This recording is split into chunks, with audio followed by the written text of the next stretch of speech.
చాలా మందికి తెలిసిందే, కొత్తగా నేను చెప్పొచ్చేదేం లేదు. ఈ చీరాల, బాపట్ల ఏరియాస్ అన్నీ కూడా బీచ్లకి బాగా ప్రసిద్ధి.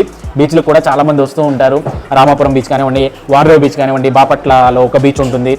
ఇవన్నీ కూడా చాలా బాగా ఫేమస్ బీచెస్. ఇక్కడ మార్కెట్కి అయితే ఇంకా మొత్తం 2 తెలుగు రాష్ట్రాల నుంచి కూడా ఈ క్లాత్ మార్కెటింగ్ అయితే మాత్రం ఎవరైనా ఇక్కడ అంటే హోల్సేల్ మార్కెటింగ్ అనేది ఎక్కువగా జరుగుతుంది. స్పెషల్గా కూడా ఒక మార్కెట్ కూడా ఉందన్నమాట ఈ చీరాలలో, అంతా ఫేమస్. చీరాలకి మరో పేరు కూడా, అంటే మరో పేరు ఏంటి కాదు, ముందు పేరు ఏంటంటే క్షీరపురి అని కూడా పిలుస్తూ ఉంటారు. ఎందుకంటే ఇక్కడ సముద్రం అంతా కూడా తెల్లగా అంటే పాల వలె పాలు పొంగినట్టుగా ఉంటుంది. అందుకని క్షీరపురి. అది కాలక్రమేణా చీరాలగా మారిందనమాట. అది చీరాల ఒకప్పటి పేరు, ఇప్పుడైతే చీరాలుగా మారింది. అయితే ఇక్కడికి ఈ సిటీకి ఎవరు వచ్చినా కూడా చాలా వరకు మంచి మంచి హోటల్స్ చాలా ఉంటాయంటే ఈ చీరాల్లో మంచి ఫుడ్డే దొరుకుతుంది. అందులో ఇక్కడ ప్యూర్ వెజిటేరియన్ మీల్స్, మంచి సాంప్రదాయంగా మంచి రుచికరంగా ఉండే భోజనం కావాలనుకుంటే చాలా ఎక్కువ మంది చూస్ చేసుకునే ప్లేస్ ఏది అంటే ఇది ఈ సాంబశివ మెస్ అనమాట. చక్కగా అంటే చాలా సింపుల్గా ఉంటుంది. ఒకసారి మీరు చూస్తే కనుక